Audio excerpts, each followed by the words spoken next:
మంచిది. ఇంతవరకు మన నేతలు ఇట్టు ఉండాలి. సహోదరులు చక్కగా నడిపించారు.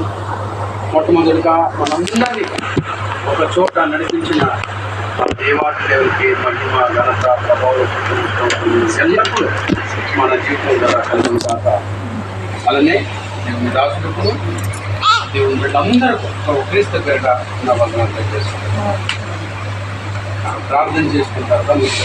జాగ్రత్తగా మనందరం కూడా ఎవ్వరు కూడా మనస్సు ఇట్లాంటి చేయక మన మనసంతా అక్కడ దేవుడు ఉన్నాడు, నేను జాగ్రత్తగా కూర్చోవాలి, జాగ్రత్తగా దేవుని వాక్యం వినాలి, భయముతో భక్తితో అనే భావన కలిగి అందరూ కూడా ఏక మనస్సు కలిగి మనందరూ కూడా నాతో పాటు ప్రార్థన ఏకమించండి. నేను ప్రార్థన చేస్తాను, మీరు ఏకమించండి, తల ఉంచండి. మహోన్నతుగా సర్వోన్నతుగా తల్లి నీకు వందనాలు. మమ్మల్ని మిక్కిలుగా ప్రేమించి నైనా దినమంతా మమ్మల్ని కాచి కాపాడి మరొక దినం మాకు ఇచ్చి మేము నాయన సజీవ లెక్కలు ఉన్నామంటే అది నీ కృప, నీ దయ. అయ్యా నేను చక్కగా నేను ఆరాధించుకుంటున్నాము, నీ వాక్యం వింటున్నామంటే నాయన నీవిచ్చిన ఈ భాగ్యం నా తల్లి నీకు వందనాలు. దేవా ఊపిరి లేని వాళ్ళందరూ కూడా అయ్యా ఎక్కడో ఉన్నారు పాతాళంలో నాయన తండ్రి. మేము నాయన ప్రభా అయ్యా ఈ భూమి మీద ఉన్నామంటే నేను స్తుతించుటకు, నేను ఆరాధించుటకు, నీ మాటలు విని ఆ ప్రకారం బ్రతుకుటకు దేవా మాకు ఇచ్చిన అవకాశం బట్టి నీకు వందనాలు. దేవా మా లోపాలను సరిచేయండి. నీ వాక్యం ధర మా పాపలు మా తల్లి అయాని రక్తం ధర ప్రభా నీ మాటల ధర కడిగిపోయింది తండ్రి నీకు వందనాలు. దేవా ఏదేదో వింటున్నామో నా తను ఏదైతే మీరు మాతో మాట్లాడబోతున్నారు తండ్రి, మేము ఆయన హృదయాల తరపు విప్పి నాయన మా హృదయంలో నాయన నీ వాక్యం వస చేసుకొని నాయన ఆ ప్రకారం మేము బ్రతుకుటకు మాకు సహాయపడండి. నీ ఆత్మ సహాయం ఆయన మా తండ్రి నీ ఆత్మ సహాయం చేసుకోవచ్చున్నాను తండ్రి. నన్ను స్వార్థం నుంచి అయా నీవే నువ్వు నీ బిడ్డలందరితో మాట్లాడాలి. ఈ యొక్క 6 గంటల ధర మీరు మైపడుతుంది అవకాశం పెడతాను. మరొకసారి నీకు ఈ ప్రార్థన ప్రికుమారుడు మన రక్షకుడు ప్రభువైన యేసుక్రీస్తు పేరిట అడిగి వేడుకుంటున్నాను తండ్రి. మంచిది. మీరందరూ కూడా చాలా చక్కగా స్తుతించారు పాటల ద్వారా. ఒక క్రైస్తవుడికి ఉండవలసింది ఏంటంటే దేవుని స్తుతించడము, అంటే దేవుని ఆరాధించడము. ఎందుకు మనం వినుకున్నాము, దేవుడు మనల్ని ఎందుకు వినుకున్నాడంటే కేవలం ఒకటే గట్టి మనం గుర్తుంచుకోవాలి. దేవుని ఆరాధించటకు, దేవుని స్తుతించటకు, దేవుని పని చేయటకు. అందుకు దేవుడు మనల్ని వినుకున్నాడు. దేవుని బిడ్డలారా మరి ఇంతవరకు మీరు కూడా చక్కగా దేవుని పాటల ద్వారా దేవుని ఆరాధించారు. మనము కొన్ని మాటలు దేవుని మాటలు విందాం, జాగ్రత్తగా విందాం. ఈ ప్రపంచం అంతట్లో కేవలం ఇండియా కాదు కానీ ప్రపంచం అంతట్లో యేసు ప్రభుని గురించి అనేక రకాలమైన ఆలోచన కలిగి ఉన్నారు.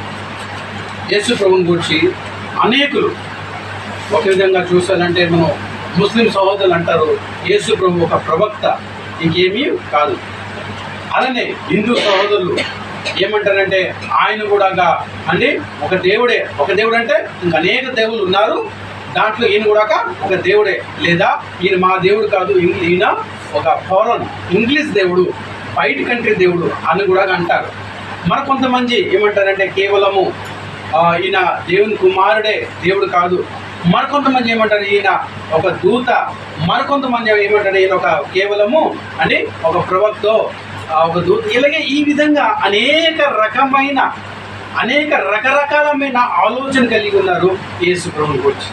అస్సలకి ఎవరు యేసు ఎవరు కూడా సరైన అవగాహన లేదండి. అన్యజనులు లేకపోవచ్చు, ముస్లిం సహోదరులకు లేకపోవచ్చు, ఎందుకంటే వాళ్ళకి తెలియదు. కానీ బాధాకరమైన మాట ఏంటంటే క్రైస్తవులు అయిన మనకు సరైన అవగాహన లేకపోవడం అది బాధాకరమైనది.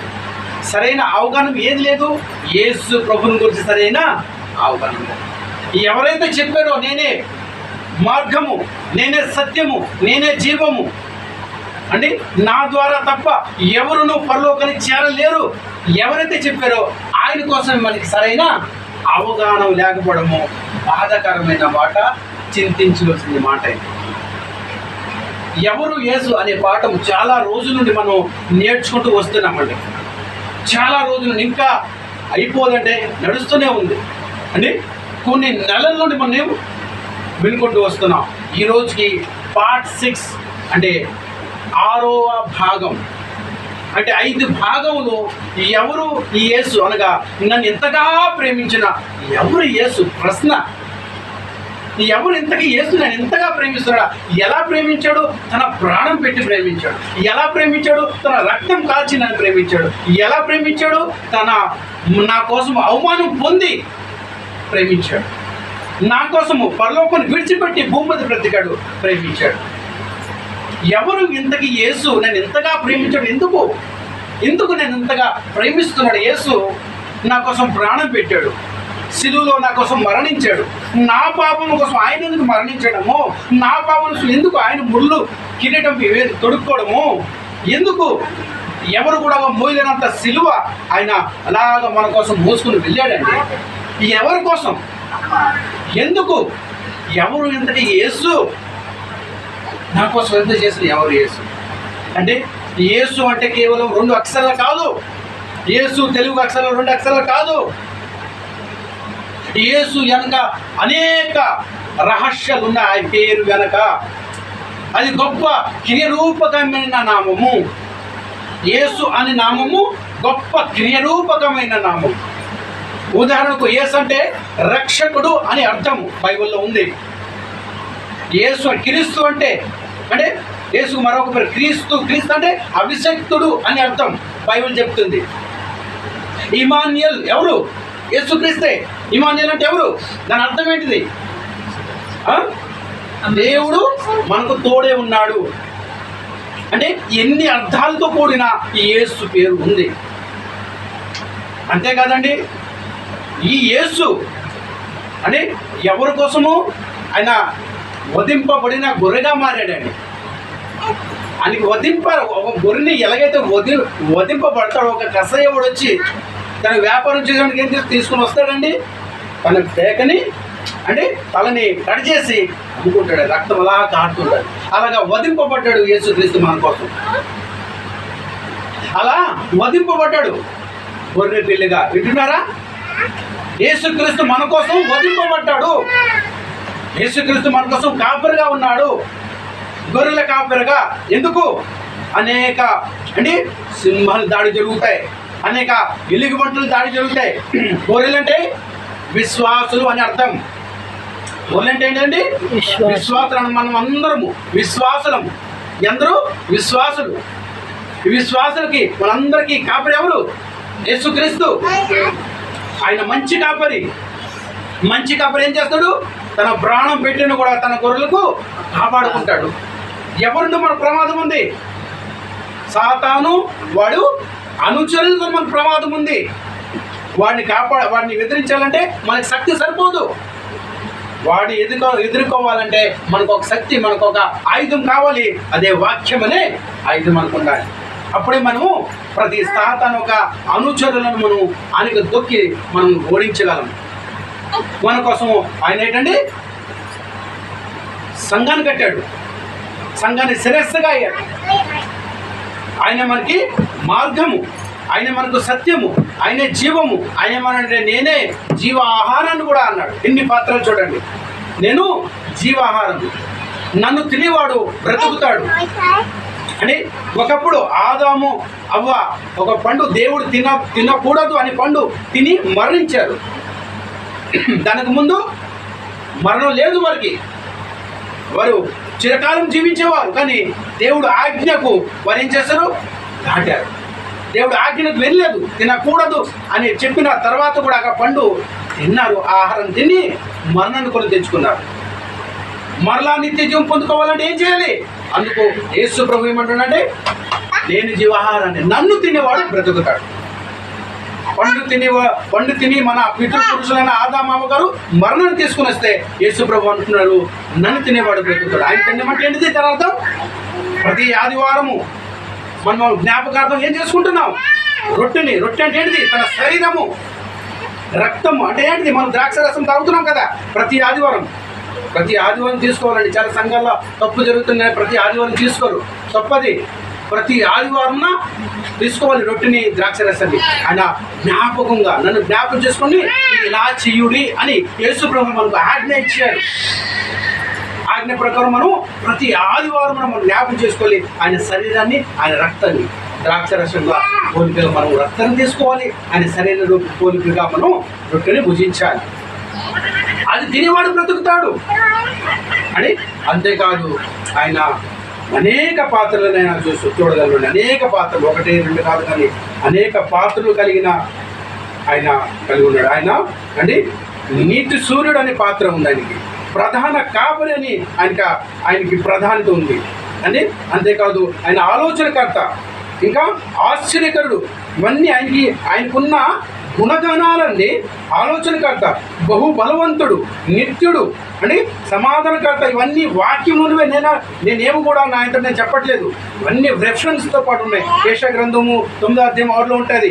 1 పేతురు 5:4. ఇవన్నీ చదవకపోతే సమయం సరిపోదు. మలాకి 4:2. ఇవన్నీ వచనాలు ఆయన గుణాలు చెప్పుతున్నాయి. బైబిల్ మనకు చెప్తుంది. ఆయన ఎవరు అనేది మనకు తెలియజేస్తుంది బైబిల్. అసలుకి ఎంత ఎవరు యేసు అనేది మనం చూసినట్టుగైతే మనం ఆయన నిత్యుడు అని చెప్తుంది బైబిల్. ఆయన సమాధానకర్త అని చెప్తుంది బైబిల్. అందరిపైన ఆయన అధిపతి అని చెప్తుంది బైబిల్. లోకానికి వెలుగు అని చెప్తుంది బైబిల్.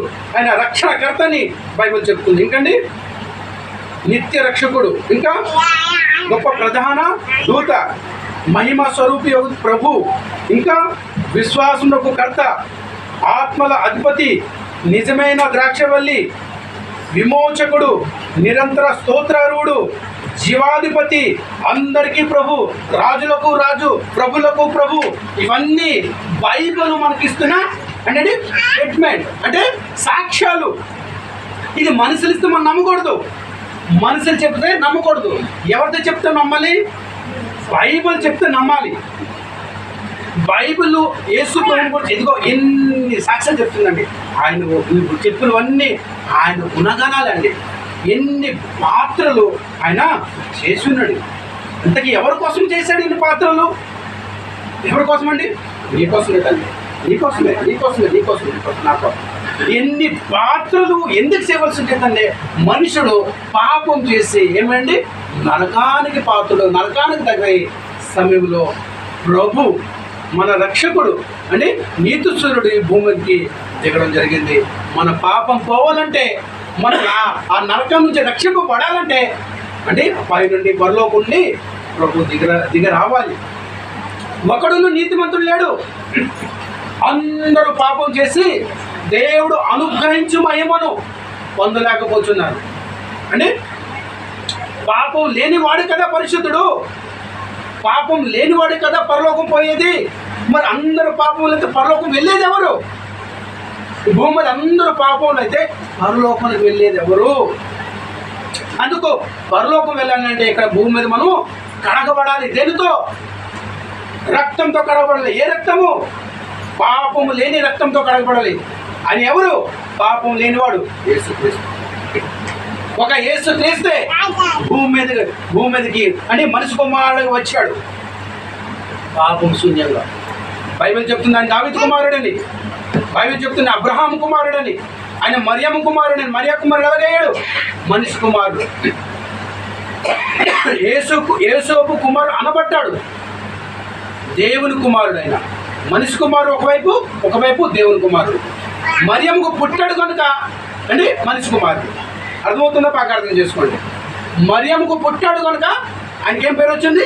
మనిషి కుమారుడు అని బైబిల్ చెప్తుంది. ఎందుకు యేసు కుమారుడు ఎందుకు చెప్పలేదు? యేసుకు పుట్టలేదు కనుక. అందుకు దేవుని కుమారుడు, దేవుని నుండి వచ్చాడండి. అర్థమవుతుంది? అర్థం పట్ల అందుకు దేవుని కుమారుడు యేసుకి అనబడు అండి. ఎంత పాత్రలు వచ్చాక ఎన్ని పాత్రలు చూస్తాం. అసలుకి ఒరిజినల్గా అసలుకి ఎవరు యేసు? ఎన్ని పాత్రలు చూసాం కదా మనం. అసలుకి ఎవరు యేసు? ఒరిజినల్గా ఇతను ఎవరు? ఎన్ని పాత్రలు అండి? 1, 2 అండి. ఎన్ని పాత్రలు చూసామండి. ఒక వ్యక్తిని మనం చూసినట్టుగైతే ఒక వ్యక్తిలో ఎన్ని పాత్రలు ఉంటాయండి? ఒక వ్యక్తిలో ఉదాహరణకి ఎవరినో ఒకరు తీసుకుందాం. ఇప్పుడు సహోదరులు ఉన్నాడు ధర్మరాజు గారు. ఈయన సంధ్యమ్మకి నాన్న, విని గారికి భర్త అండి, నాన్నకి కుమారుడు అండి, యూసుఫ్కి నాన్న, ఇషాకి నాన్నగారు. ఇలాగా ఇన్ని పాత్రలు ఒక్కరిలో ఉన్నాయండి. అలాగే ఒక్క వ్యక్తిలో ఇన్ని పాత్రలు ఉన్నప్పుడు అంటే దేవుడు అంటే ప్రభు యేసుక్రీస్తులో ఎన్ని పాత్రలు చూసామండి. అది ఏ మనిషి కూడా ఏ మనిషి కూడా అన్ని పాత్రలు ఉంటాయండి, అసాధ్యము. ఆ పాత్ర ఎవరు కూడా చేయలేరు. అసలుకి ఎన్ని పాత్రలు చేసినా అసలుకి ఆయన ఎవరు అది మనం తెలుసుకోవాలి. అంటే ఎన్ని చూస్తాం, ఎన్ని పాత్రలు దగ్గర మనం చూసినట్లయితే 54 పాత్రలను చూసుకొని వచ్చాం. 54 ఇంకా ఉన్నాయి. కానీ అసలైన ఆయన ఎవరు, ఎందుకు నన్నెంతగా ప్రేమిస్తున్నాడు, అసలు ఆయన ఎవరు, ఈయన కోసం మనం తెలుసుకోవాలి. ఈయన కోసం మనం తెలుసుకోకపోతే అండి మనము ప్రమాదంలో పడిపోతాం. ఇంత పాత క్రైస్తవ జీవితం ఉన్నా ఎన్ని సంవత్సరం మనము చర్చికి వెళ్ళినా ఈయన ఎవరో, అసలైన ఈయనకి ఎవరో అది తెలుసుకోకపోతే ఏం ప్రయోజనం ఉండదు. మనం ఎంత దూరము మన జీవితాంతం కాలము చర్చికి వెళ్ళి యేసు ప్రభువు ఎవరో అది తెలుసుకోకపోతే మనం వ్యర్థం, అంటే మన బ్రతుకు వ్యర్థమైపోతుంది. అసలు కానీ ఎవరు అది మనం తెలుసుకోవాలి. ఈరోజు మనము ఆయన ఎవరో అది తెలుసుకోబోతున్నాం. దానికి నేను కాదు, బైబిల్ మనకి ఏం చెప్తుంది, మనకి ఎలా పరిచయం చేస్తుంది, బైబిల్ యేసు ప్రభుని మనకు ఎలా పరిచయం చేస్తుంది అది మనం తెలుసుకుంటాం. అర్థమవుతుందండి. యేసు ప్రభుని కొన్ని చూసాం, అనేక ప్రాధాన్యతలు ఈ బైబిల్ మనం చూపించింది. ఈ బైబిల్ని అడుగుతాం, అసలుకి ఎవరు యేసు, నన్ను ఎంతగా ప్రేమించిన ఎవరు యేసు. మనం బైబిల్కి అడిగితే మనం మొట్టమొదటిగా యోహాను సువార్త తీద్దాం. యోహాను సువార్త 1వ అధ్యాయం 1వ వచనం మనం చూసుకుంటాం. ఓకేనండి. యోహాను సువార్త 1వ వచనం 1-2 అధ్యాయం 1-2 వచనం. ఆదియందు వాక్యముండును, జాగ్రత్త వినాలి. ఆదియందు వాక్యముండును, వాక్యము దేవుని యొద్ద ఉండెను, వాక్యము దేవుని యొద్ద ఉండెను, వాక్యము దేవుడై ఉండెను. 2వ వచనం. ఆయన ఆదియందు దేవుని యొద్ద ఉండెను, సమస్తమును ఆయన మూలముగా కలిగి. అదవుతుంది అనుకుంటారా? ఇక్కడ స్పష్టంగా ఏం రాయబడి ఉందంటే ఆదియందు వాక్యముండెను, దేవుని యొద్ద ఉండెను. ఆ వాక్యము అంటే దేవుని యొద్ద ఉండెను, అది ఆదియందు దేవుని యొద్ద ఉండెను, సమస్తమును ఆయన మూలంగా కలిగి. అర్థమవుతుంది అనమాటారా? ఆదియందు వాక్యము దేవుని యొద్ద, వాక్యము దేవుడే ఉండేను. ఇక్కడ వాక్యం అంటే ఎవరు? ఓకే, వాక్యం అంటే ఎవరో మనం స్పష్టంగా అర్థం కావాలంటే అదే 1వ అధ్యాయం 14వ వచనంకి వచ్చేయండి. వాక్యం అంటే ఎవరు? ఇప్పుడు వాక్యమే దేవుడు అని చెప్పింది కదా. 1వ అధ్యాయం 1వ వచనం బాగా మనం అర్థం చేసుకోవాలి. 1వ అధ్యాయం 1వ వచనం మనకి ఏం చెప్పింది? ఆ వాక్యమే దేవుడే ఉంటుంది, అంటే వాక్యమే దేవుడు, అంతే కదా. ఈ వాక్యం ఎవరు? 1వ అధ్యాయం 14వ వచనం. ఆ వాక్యం, అదే వాక్యము శరీరధారి అయి కృపా సత్య సంపూర్ణుడు మన మధ్య నివసించండి. ఇప్పుడు చెప్పండి, ఎవరు శరీరధారిగా వచ్చిన భూమి మీదకి? యేసుక్రీస్తు వారు. అర్థమవుతుందా దేవుని పట్టారా? వాక్యము ఎవరు? వాక్యమే దేవుడే ఉండేది. ఆ వాక్యం ఎవరంటే 1వ అధ్యాయం 14వ వచనం ఏం చెప్తుంది? ఆ వాక్యమే శరీరధారిగా మన మధ్యకు నివసించడానికి వచ్చింది. ఆ శరీరం ఎవరు? యేసుక్రీస్తు అని. ఎంతలో మనం ఆగిపోతామా? ఇంకా మనం వెళ్దాం. అవునా, యేసుక్రీస్తు దేవుడా? ఇది చాలా మందికి జీర్ణం చేసుకోలేకపోతున్నారు, చాలా మందికి అర్థం కాదు. యేసు ప్రభు దేవుడా? అవునండి. ఇంతకీ ఆగిపోయినారు జనము. కాపురగా, ఒక దూతగా, మనిషి కుమారుడుగా, ఒక దేవుని కుమారుడుగా మీరు చెప్పిందంతా నిజమే, కానీ ఇంకా లోతుకి వెళ్ళిపోవాలి. దేవుని కుమారుడు మేము చదువుకోలేదా? ఉన్న దేవుని కుమారుడుగా వచ్చాడు నిజము, కానీ దేవుని కుమారుడుగా ఆగిపోతున్నారు, ఇంకా వెళ్ళట్లేదు ముందుకి. అది మన బాధ. ఇంకా లోతుకు వెళ్ళిపోవాలి. 1 అధ్యాయం 1వ వచనం ఏం చెప్తుందంటే ఆ వాక్యము దేవుడు ఉండెను. అదే 1 అధ్యాయము 14వ వచనము ఆ వాక్యమే శరీరధారిగా మన మధ్యకు నివసించడం వచ్చింది. ఎవరు వాక్యము? యేసుక్రీస్తారండి. యేసుక్రీస్తు వారు మన మధ్యకి నివసించడానికి వచ్చారు. ఎవరు చెప్తున్నారండి? యేసుక్రీస్తు వారు శిష్యుడు చెప్తున్నారు. ఇంకో శిష్యుడు ఆయన కోసం, యేసుక్రీస్తు కోసం ఎవరని మనకి ఇంకా లోతుకి వెళ్తే పౌలు గారు కూడా 1 తిమోతి 3:16 ఆయన కోసం ఏం చెప్తున్నాడు? యేసు ప్రభు కోసం ఆయన ఎవరో అది మనం తెలుసుకుందాం. 1 తిమోతి 3:16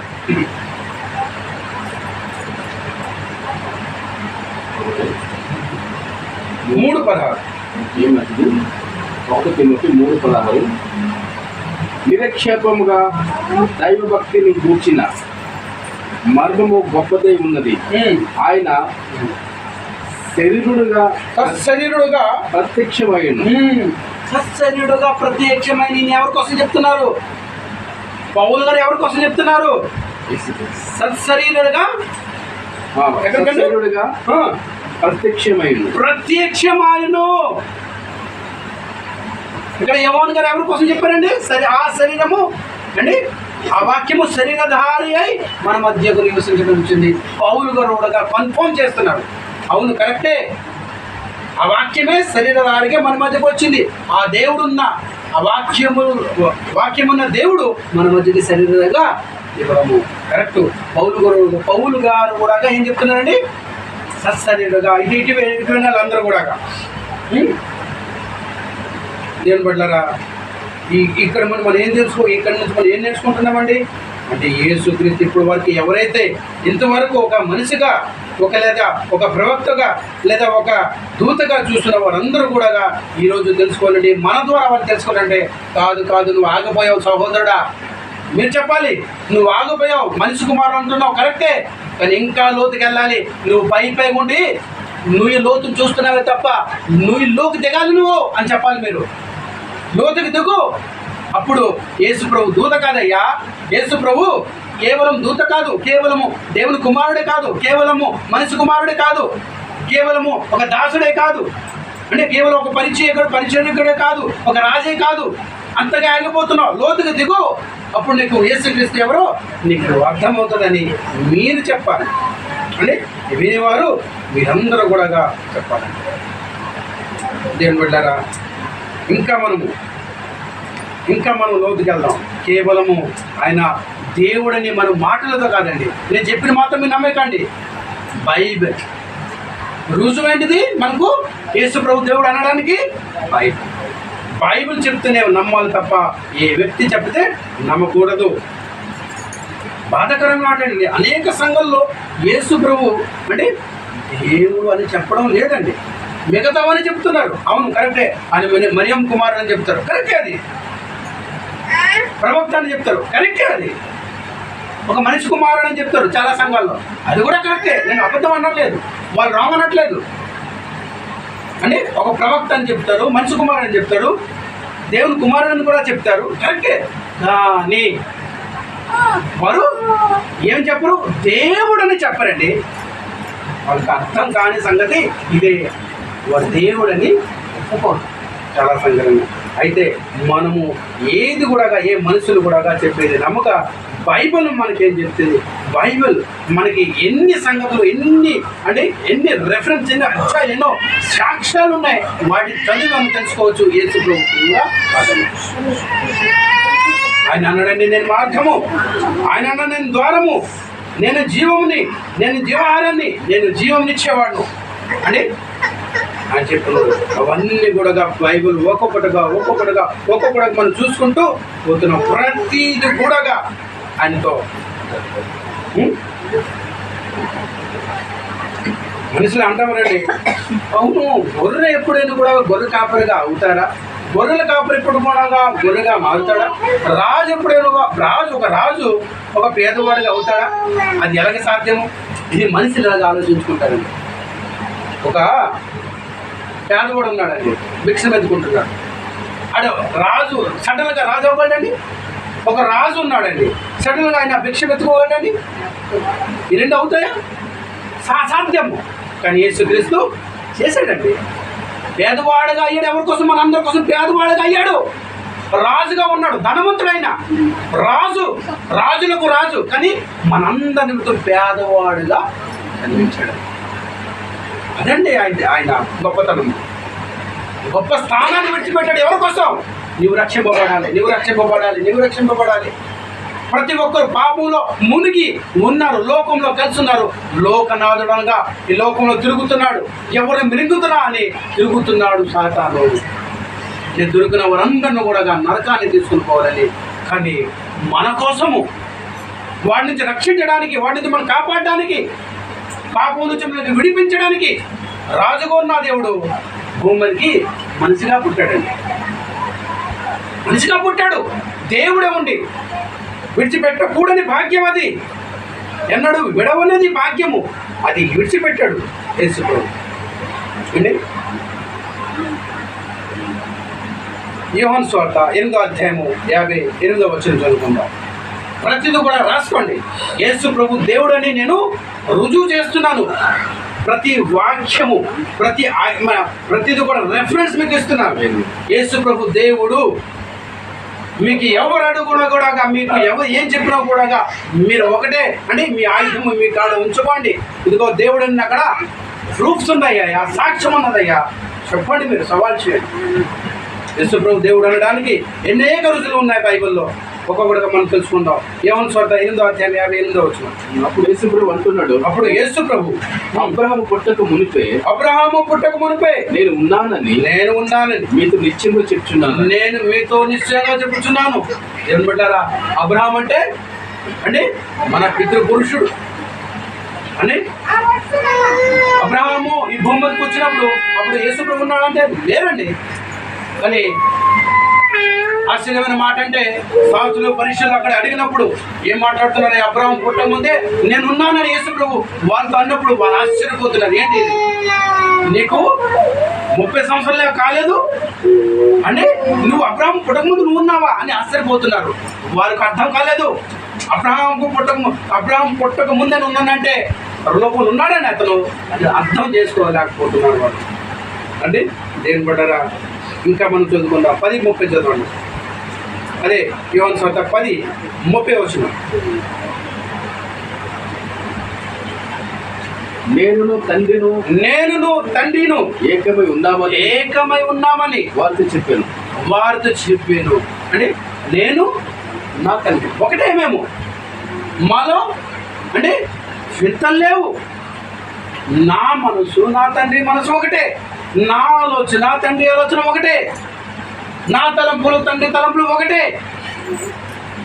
దేవుని బిడ్డలారా, నేనును తండ్రిను ఏకమై ఉన్నా ఒకటే. అర్థం చేసుకోండి. ఆయన ఎవరితో సమానం చేసుకుంటున్నాడు? దేవునితో సమానం చేసుకున్న ఎవరికైనా ధైర్యం ఉందండి? నేను దేవుని ఒకటే మనం అనగలమా? సాధారణమైన దూత అనగలదామాట? దూత అనగలదా? నేనును దేవుడు ఒకటే, నేను తండ్రి ఒకటే అనగలరా? అంత ధైర్యం ఉందా మనకి? అనగలం మనము? నేనును దేవునితో సమానం అనగలరా? నేను ఎవరైనా అనగలరా? దేవదూతలు అనగలరా? అప్పుడు లేరండి. యేసుక్రీస్తు ఎందుకు అమ్మంటున్నాడు? నేను తండ్రిను ఏకమై ఉంటాడు, ఒకటే మేము అంటే సమానంగా అని చెప్తున్నాడండి. ఆ ధైర్యం ఇంకెవరికి ఉండదు. ఆయన దేవుడు కాబట్టి అంత ధైర్యంగా మాట్లాడుతున్నాడు అని దేవుని బట్టారు. ఇంకా చదువుకుందాం. ఇంకా ఇంకా ఇంకా ఉన్నాయి రెఫరెన్స్లు. ఆయన దేవుడు అనడానికి ఇంకా చాలా రోజులు ఉన్నాయి. చదువుకోండి. ఎబ్రీ 2వ అధ్యాయం 16వ వచనం. ఎబ్రీ 2:16. కావున ప్రజల పాపములకు పరిహారము కలుగజేయుటకై దేవుని సంబంధమైన కార్యములలో కనికరమును నమ్మకము గల ప్రధాన యాజకులకు నిమిత్తము అన్ని విషయములలో ఆయన తన సహోదరుల వంటి వాడు కావలసి వచ్చింది. ఓకే. క్రీస్తు మన నిమిత్తము పరిహారము అని ఇంకో చెప్తున్నాను. కావున ప్రజల పాపములకు పరిహారము కావున ప్రజల పాపములకు పరిహారము కలుగజేయుటకై దేవుని సంబంధమైన కార్యములలో కనికరమును నమ్మకము గల ప్రధాన యాజకులకు నిమిత్తము అన్ని విషయములలో. ఓకే. ఇక్కడ మనం చూస్తున్నామండి. ఆయన దేవుని కార్యంలో ప్రధానుడుగా ఇక్కడ మనం చూస్తున్నాం. నమ్మకం ఇంకొక రకం మనం చూస్తున్నాం. దాని కింద ఫిలిప్ 2:6 చదువుతున్నాం. ఫిలిప్ 2:6. ఫిలిప్ 2:6 చదువుతున్నాం. ఆయన దేవుని స్వరూపము గలవాడై ఉండి దేవునితో సమానము. ఆయన అంటే యేసుక్రీస్తు ఆయన దేవుని స్వరూపము గలవాడై ఉండి దేవునితో సమానముగా ఉండుట విడిచిపెట్టకూడని భాగ్యమని ఎంచుకోలేదు. కానీ మనుషుల పోలుగా పుట్టి, అంటే ఆయన దేవునితో సమానుడు, ఆ విడిచిపెట్టకూడని భాగ్యము. మరి మనిషి పోలుకగా పుట్టాడు. దేవుడే ఉండి మనిషి పోలుకగా పుట్టాడు. దాసుని స్వరూపము ధరించుకున్నాడు. తను తాను రిక్తునుగా అంటే చాలా తగ్గించుకున్నాడు. ఒక రాజుగా ఉండి పేదవాడుగా మన కోసం దాసుడుగా మారిపోయాడు, తగ్గించుకున్నాడు. మరియు ఆయన ఆకారమందు మనుషుడుగా కనబడి మరణము పొందనంతగా, అనగా మరణమును పొందనంతగా విధేయత చూపిన వాడై తను తగ్గించుకున్నాడు. 11. అందుచేతను పరలోకమందున వారిలో గాని భూమి మీద ఉన్న వారిలో గాని భూమి మీద ఉన్న వారిలో గాని భూమి కింద ఉన్న వారిలో ఉన్నవారు ఏమండి? భూమి కింద ఉన్నవారు కూడా ఉన్నారండి. వారిలో గాని ప్రతి వాని మోకాలు యేసు నామమున వంగునట్లు ప్రతి నాలుకయు తండ్రైన దేవుని మహిమార్థమై యేసుక్రీస్తు ప్రభువని ఒప్పుకొనున్నట్లును దేవుడు ఆయనను అధికముగా ఇచ్చించి ప్రతి నామము పరిణామమును ఆయనకు ఓకే. ప్రభు అనే ఇక్కడ మాట వచ్చిందండి. యేసుక్రీస్తుకి ఏమని వచ్చిందండి? ప్రభు. అసలు ప్రభు అంటే ఏంటిది? ప్రభు అంటే మాటకు అర్థం ఏంటిది? చదువుదామా? ప్రభు అనే మాటకు అర్థము చదవండి. ఆదికాండము 15:2. ఇక్కడ అబ్రహాం గారు అంటే దేవుని ఎలా పిలుస్తున్నాడండి? ప్రభు అంటే ఎవరు మనం ఇప్పుడు తెలుసుకుంటున్నాం. ప్రభు అంటే మనం ఎలా చూస్తున్నాము? చాలామంది ఎలా చూస్తారంటే ఆ తండ్రి అయిన దేవుడు, పెద్ద దేవుడు, యేసుక్రీస్తు చిన్న దేవుడు. ఆయన తండ్రి, ఈయన కుమారుడు, ఈయన పుట్టాడు, ఇలాగ చూస్తున్నారండి. పెద్ద దేవుడు, చిన్న దేవుడు అంట. అని సరి సమానుడు బైబిల్ చెప్తుంది మనకి. ఆయన సరి సమానుడు, తండ్రితో సమానుడు.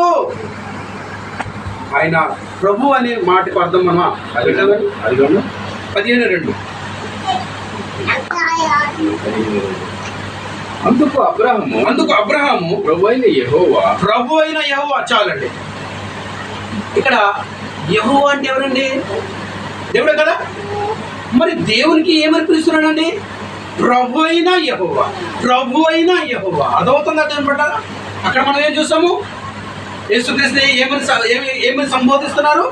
ప్రభు అంటే ప్రభు అని ఎవరిని పిలుస్తున్నారండి? ప్రభు అయిన యెహోవా. ప్రభు అనగానే చిన్నది, యెహోవా అంటే పెద్ద అని ఆలోచన. ప్రభు అన్న దేవుడి స్థానమే, యెహోవా అన్న దేవుడి స్థానమే. అదవుతుందండి దేవుని పెట్టారా. అంతేకాదు ఇంకోటి చూద్దాం. 8:1 కీర్తన 8:1. ప్రభు అంటే ఈ మాటకు అంటే ప్రభు అంటే మీకు అర్థం కాకపోతే ప్రభు అనే ఆ పదము ఆ యొక్క పదము వాడే విధానము తండ్రి దేవుని కూడా ఆ ప్రభు అనే మాటను ఆడారు. ప్రభు అంటే దేవుడు అని అర్థము. యెహోవా మా ప్రభువా. చదవండి. ఆకాశంలో నీ మహిమలు కనపరచువాడా. భూమి ఎంతటా నీ నామం ఎంతో ప్రభావం గలది. ప్రభు ఒక యెహోవా, ప్రభు యేసు, దేవుడే. ఇది దేవుడుకు వాడే పదం అండి. ప్రభు అనగాన మనం ఏదో చిన్న దేవుడుగా భావించకూడదు. ఆయన పెద్ద, అందుకు యెహోవా, ఈయన చిన్న అందుకు ప్రభు. అక్కడ ప్రభువు యెహోవా అని వాడతారు, ప్రభువు యేసుక్రీస్తు. అర్థమవుతుందా దేవుని బిడ్డలారా?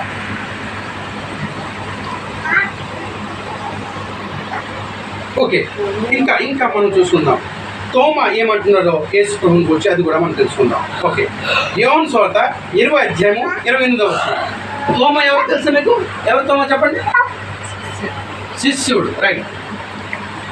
యేసు ప్రభు 12 మంది శిష్యులు ఒక శిష్యుడు యేసు ప్రభు దగ్గరికి వచ్చి యేసు ప్రభుని ఏమని పిలుస్తున్నారో అది మనం చూద్దాం. చదవండి. అందుకు తోమ ఆయనతో ఆయనంతా ఇక్కడ ఎవరు? యేసుక్రీస్తు వారు. నా ప్రభువా నా దేవా, నా ప్రభువా నా దేవా అనెను. దేవుని పట్ల ఒక్కసారి నన్ను చూడండి అండి. ఇక్కడ ఆపొచ్చు కదా, ఈయనే కానీ అంటే దేవుడు కాకపోతే ఏంటి తోమా, నీకేం బొర్ర పొడైందా? ప్రభువా అన్న ఒకటే, సరే నాకు దేవా అంటున్నావేటి? ప్రభు అన్న దేవుడు, దేవా అన్న ఒకటే. అంటే ప్రభు అయిన రాజులకు రాజు అని అంటున్నాం కదా, అలాంటి పదాలు వాడుతుంటాం కదండి. నా ప్రభువా, నా రాజా, నా దేవా అంటే నా దేవుడా అని పిలుస్తున్నాడండి. దేవుని బిడ్డలారా, అర్థమవుతుందా? అప్పుడు ఆపొచ్చు కదా నేను అడిగేది. తోమా ఏం మాట్లాడుతున్నావు? దేవుడు ఒక్కడే కదా, నన్ను దేవాన్ని పిలుస్తున్నాను ఆపొచ్చు కదా. మరి ఎందుకు ఆపలేదు యేసుక్రీస్తు వారు? ఎందుకు ఆపలేదండి? సరైన పిలిచాడు, సరిగ్గానే పిలిచాడు. నా దేవా అని పదం అది తప్పైతే వెంటనే ఆపివేదుడు. అంటే పౌలు శీలలు వాక్యం చెప్పి అలా వెళ్ళినప్పుడు ప్రజలందరూ ఆయన కాలు మొక్కపోయారు, పేతురు కాలు మొక్కపోయారు. అని ఏమన్నారు? అయ్యో ఇది పెద్ద పని చేయకండి, మేము కూడా ఇలాంటి మనుషులమే ఆపారు. వాళ్ళకి అర్థమైంది, అయ్యో వీటికి మేము అడుగులు కాదు, దేవుడు ఒక్కడే అడుగుడు. అర్థమైందా? దూత కూడా కాల దేవా అంటే దూత కూడా భయపడాలి, దూత కూడా భయపడుతుంది. ఏం మాట్లాడుతున్నావు? నేను నాకు దేవా అంటున్నావేంటి? భయపడుతుంది. ఎందుకంటే దేవుడి స్థానం ఎవరు కూడా దొంగలించలేరు. ఆయన ఒక్కడే. ఆ యొక్క గొప్పతనానికి స్తోత్రహారుడు ఆయన. దేవుడా అనే పదానికి ఆయన ఒక్కడికే చెల్లాలి. దేవుడా అని పిలవడానికి ఎవరు కూడా పిలవడానికి ఆయన ఒప్పుకోడు. అది ఆయన స్థానం. అది అర్థమవుతుంది దేవుని బిడ్డలారా. అలా పిలుచుకున్న దేవతలకు ఏం చేశాడు? ఐగుప్తి దేవతలకు ఏం చేశాడు దేవుడు అంటే తుడిచివేశాడండి. ఐగుప్తులందరూ ప్రతిదినం కూడా పాముని ఒక దేవుడు అన్నారు, కోతిని ఒక దేవుడు అన్నారు, కుక్క దేవుడు, కనిపించే ప్రతి ప్రకృతి దేవుడు అన్నారండి. ఏం చేశాడు దేవుడు? దేవతలు అనబడిన వాడిని నేను తుడిచివేస్తాను, వాటిని నేను వాడి సంగతి చూడడానికి దిగి వస్తున్నానని చెప్తాడండి మోసే. అర్థంగా దేవుని బిడ్డలారా, ఆయనకు ఒక్కడికే చెందలే పదం దేవుడు అనే పదం. మరి యేసు ప్రభు ఎందుకు ఆపలేదు? మీరు నాకు అడగండి. ఎందుకు ఆపలేదు? ఎందుకు నాకు దేవుడు అంటున్నావు? ఎందుకు ఆపలేదు? ఆయనకు తెలుసండి, ఆయన దేవుడు, అందుకే ఆపలేదు. దేవుని బిడ్డలారా, అందుకే ఆపలేదు. అర్థమవుతుందా? దేవుని పదవి ఎవరు తీసుకోలేరు. మరి ఆయన ఎలాగా ఒప్పుకోరండి? మరి సింపుల్గా అర్థం అవ్వాలంటే కరెక్టే. ఆయన దేవుడు కనుక బ్రహ్మగారికి ఏమి కూడా ఆపలేదు. అది అర్థం చేసుకోవాలి. దేవుని బిడ్డలారా, అర్థం చేసుకోవాలి. ప్రకటన గ్రంథం 1వ అధ్యాయం 8వ వచనం ఆయన గురించి, యేసుక్రీస్తుని గురించి ఇంకా మనకి బైబిల్ ఎన్నో అంటే సాక్ష్యాలు, ఎన్నో రెఫరెన్స్, ఎన్నో మనకి తెలియజేస్తున్నాడు. యేసుక్రీస్తు ఎవరో మనం బైబిల్ అనేది తెలుసుకోవాలి. అల్ఫయు ఓమేగయు నేనే, అల్ఫయు ఓమేగయు నేనే, వర్తమాన భూత వర్తమాన భవిష్యత్తు నేనే, ఉండేవాడును నేనే అని సర్వాధికారి దేవుడు నాకు ప్రభు సెలవిచ్చుచున్నాడు.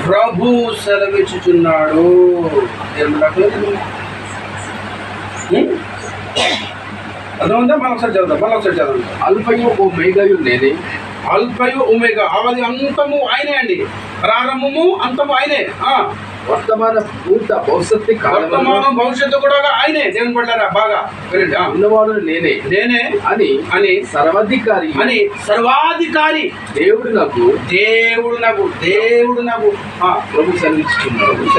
దేవుడు నాకు సెలవిస్తున్నాడు. ఎవరండి చెప్పేది? యేసుక్రీస్తే. యేసుక్రీస్తే అల్ఫయు నేనే, ఓమేగయు నేనే, ప్రారంభము అంతం అంతా నేనే, భవిష్యత్తు నేనే అంటే సర్వాధికారి అయిన దేవుడును నేనే. ఇంకా యూజులు కావాలంటే మనం ఇంకా తెలుసుకుందాం. దేని బట్ట మన సమయం ఉంటుంది కనుక యేసు ప్రభు అంటే కేవలం 2 అక్షరాలు కాదు. దేని బట్టారా ఆయన నీ గురించి అంత ఉన్నతమైన ఆ స్థానాన్ని విడిచిపెట్టి వాటిని రిక్తులుగా చేసుకున్నాడండి. ఆయన రిక్తులుగా చేసుకుని భూమి మీదకి మన పోలుగా మనిషినిగా పుట్టాడండి. మనిషినిగా పుట్టాడంటే మనలాగా పుట్టాడండి. నీలా నాలా ఒక శరీరం దాచి వచ్చాడండి. ఆయన స్థానం ఏది? గొర్రెలు కాపరా ఆయన స్థానం ఏది అంటే ఉత్తమ సింహమా? ఆయన స్థానం ఏది చెప్పాలి. కేవలము సంఘాన్ని శిరస ఆయన స్థానం ఏది? ఏమని మనం ఆయనకి వర్ణించాలి? ఇప్పుడు ఇవన్నీ వినిన తర్వాత ఏమని ఆయనకి వర్ణించాలి? ఆయన ఏమై ఉన్నాడు? ప్రభు అయిన యేసుక్రీస్తు దేవుడై ఉన్నాడని వర్ణించాలి. దేవుడే ఉన్నాడు. ఓకే, యోహాను సువార్త 5వ అధ్యాయము 17వ వచనం. యోహాను సువార్త 5వ అధ్యాయము 17వ వచనం. అయితే యేసు నా తండ్రి ఇది వరకు పని చేయించున్నాడు, నేను చేయించున్నానని వారికి ఉత్తరమిచ్చాడు. 18 ఆయన విశ్రాంతి ఆచారం ఇక్కడ శాస్త్ర పరిషత్తు వారికి ఏమని ప్రశ్నిస్తున్నారంటే అది విశ్రాంతి దినము. ఆయన విశ్రాంతి దినం ఆచారం మీరుట ఆచారము అంటే వేరు. ఆయన ఏం చేశాడు? వినలేదు, పాటించలేదని మాత్రమే కాక దేవుడు తన సొంత తండ్రి అని చెప్పి దేవుడిని మనం దేవుడు అంటున్నాం కదా, ఆ దేవుడిని తన సొంత తండ్రి అని చెప్పుకుంటున్నాడు. కానీ దేవునితో సమానంగా చేసుకున్నాడు కనుక ఇందు నిమిత్తమును యూదులు ఆయనకు చంపవలని ప్రయత్నించేది. ఇలాంటి వారు ఇప్పుడు లేరా? ఇప్పుడు కూడా ఉన్నారండి. అలాంటి శాస్త్రులు, అలాంటి పరిచయలు, అలాంటి బోధకులు, అలాంటి యేసు ప్రభుని సరిగ్గా అర్థం చేసుకున్న వారు ఉన్నారు. ఆయన ఎలా దేవుడు మేము ఒప్పుకోము. ఆయన ఎలా దేవుడు కావడము, ఆయన మనిషి కదా, మా మొదట తిరిగాడు కదా, ఇక మాకు కనిపిస్తున్నాడు కదా, దేవుడు కనిపిస్తాడా అని ఈ ఆలోచనతో ఉన్నారు. కానీ అయ్యో దేవుడే నీ కోసము ఎవడు కూడా నీ కోసము ప్రాణం పెట్టేవాడు, నీ కోసము తలుగుతాను అర్పించిన కొన్నవాడు ఎవరు కూడా భూమి మీద ఒక్కడు కూడా కనిపించలేదండి. ఒక్కడు కూడా లేడు. అందుకు యేసు ప్రభువే, అందుకు దేవుడే తన స్థానాన్ని విడిచిపెట్టి మనందరి కోసము ఆ విలువైన రక్తము, మనందరి పాపము కడుగు నిమిత్తము ఈ భూమి మీదకి రావడం జరిగింది. దేవుడే ఉండి మనిషిగా పుట్టాడు. ఎవరి కోసం? నీ కోసం. నీ పాపం పోవాలంటే ఏ ప్రవక్త రక్తం కాల్చి సరిపోదు. ఎందుకంటే ఆయన కూడా పాపియే. అని పాపము లేనివాడు ఒక్కడు కూడా లేడు భూమి మీద అని బైబిల్ చెప్తుంది. మరి ఎవరి రక్తము శుద్ధీకరింపబడుతుంది? ఎవరి రక్తం ద్వారా మన పాపములు కడగబడతాయంటే పాపము లేని వారి వ్యక్తిలో ఎవడున్నారంటే భూమి మీద ఒక్కడు లేడు. అందుకు దేవుడి స్థానాన్ని విడిచిపెట్టి ఈ భూమి మీద 33.5 సంవత్సరం పాపం లేనివాడుగా బ్రతికి చూపించాడు. పాపం శూన్యగా మనందరి కోసం తన ప్రాణము పెట్టాడు. రక్తము కాచుడు. ఆ రక్తము పవిత్రమైన రక్తము. మనందరినీ ఆ రక్తమే శుద్ధిని చేసింది, పవిత్రులుగా చేసింది. ఎవరైతే తను నమ్ముకుంటారో అందరికీ, ఎవరైతే తను విశ్వాసిస్తారో, అవును యేసుక్రీస్తు నా కోసము చనిపోయాడు, అవును యేసుక్రీస్తు నా పాపం నిమిత్తము, నా అపరాధం నిమిత్తము నా కోసం బలి అయిపోయాడు, తన రక్తం చిందించాడు నా కోసము అని ఎవరైతే విశ్వాసిస్తారో, ఎవరైతే నమ్ముతారో, యోహాను సువార్త 1:12 చదవండి. వాళ్ళ కోసం దేవుడు ఏం చెప్తున్నాడు? అవును నిజమే, యేసుక్రీస్తు నా కోసం రక్తం కాల్చాడు, అవును నిజమే, యేసుక్రీస్తు నా కోసం చనిపోయాడు. అవును నిజమే, ఆయన ఏ పాపం లేని వాడుగా ఉండి కూడా నా పాపం నిమిత్తం చనిపోయాడు అని ఎవరైతే నమ్ముతారో, ఎవరైతే విశ్వాసిస్తారో, ఆయనని నమ్ముకున్న ప్రతి ఒక్కడు కూడా పరలోకానికి పోతారు. ఆయన నమ్ముకున్న ప్రతి ఒక్కడు కూడా పరలోకానికి స్థానము వాళ్ళకు ఉంది అని ఎవరు చెప్తున్నారు? దేవుడే చెప్తున్నాడు. చదవండి. తాను ఎందరు అంగీకరించినో, తాను తనంటే ఎవరు? యేసుక్రీస్తుని ఎవరైతే అంగీకరిస్తారో వారందరికీ అనగా తన నామమందు విశ్వాసించిన అందరికీ దేవుడి పిల్లలు అంటే అది మామూలు మాట. దేవుడు పిల్లలు అవుటకు ఆయన అధికారం ఆయన అంటే ఎవరు? యేసుక్రీస్తు అధికారము అనుగ్రహించెను. అంటే యేసుక్రీస్తు నా కోసం చనిపోయాడని ఒప్పుకోవాలి. యేసుక్రీస్తు నా కోసము బలి అయ్యాడని నువ్వు ఒప్పుకోవాలి. యేసుక్రీస్తు పరలోకాన్ని తీసుకొని పోతాడని నువ్వు నమ్మాలి. యేసుక్రీస్తు ఎలాగే మరణాన్ని ఓడించి లేచాడు, మరణాన్ని ఆయన గెలిచాడు అని నమ్మాలి. నువ్వు నమ్మిన ప్రతి ఒక్కడు, అలా విశ్వసించిన ప్రతి ఒక్కరు దేవుడి పిల్లలకు ఆయన అధికారం ఇస్తాడు. ఏం పెట్టారా? ఎందుకు? ఆయన దేవుడు కనుక, అధికారం ఆయనకు ఉంది కనుక, ఆయన దేవుడు కనుక, ఆయనకు అధికారం ఉంది కనుక ఆయన అంటున్నాడు, నీకు నేను అధికారం ఇస్తాను, దేవుని పిల్లలు ఒకటి నీకు అధికారం ఇస్తాను నేను అని ఎవరంటున్నారండి? ఆయనే, దేవుడే. ఎవరైనా మనిషి మాట అనగలరా? ఏ ప్రవక్త అనగలరా? అంత ధైర్యం ఎవరు ఉందంటే లేదండి. దేవుడు పెట్టారా? ఆయన కోసం ముందుగానే ప్రవచనాలు ఉన్నాయి. ఇది కొత్త నిబంధన కాదు, పాత నిబంధనలు అనేక ప్రవచనాలు. యేసుక్రీస్తుకు మనిషి రాబోతున్నాడు. ఇప్పుడు ఏదైనా మనకి నీరు వచ్చేస్తుంది, నీరు పైకి వస్తుంది. దానికి 2 రోజుల ముందు అనౌన్స్ చేశారు, ఇదిగో ఏటి ఉన్న వారందరూ కూడా మీరు పైకి వెళ్ళిపోయండి, లేకపోతే వేరే చోటుకి మారిపోయండి, ప్రమాదం ఉంది అని ఎందుకు అనౌన్స్ చేశారు? 2 రోజుల ముందు జరగబోతున్నదని ముందే అనౌన్స్ చేసి చెప్తారు. యేసుక్రీస్తు మనిషిగా పుట్టబోతున్నాడని ముందుగానే ప్రవక్తల ద్వారా చెప్పబడ్డది. దానియేలు గ్రంథం 7వ అధ్యాయం 13వ వచనం.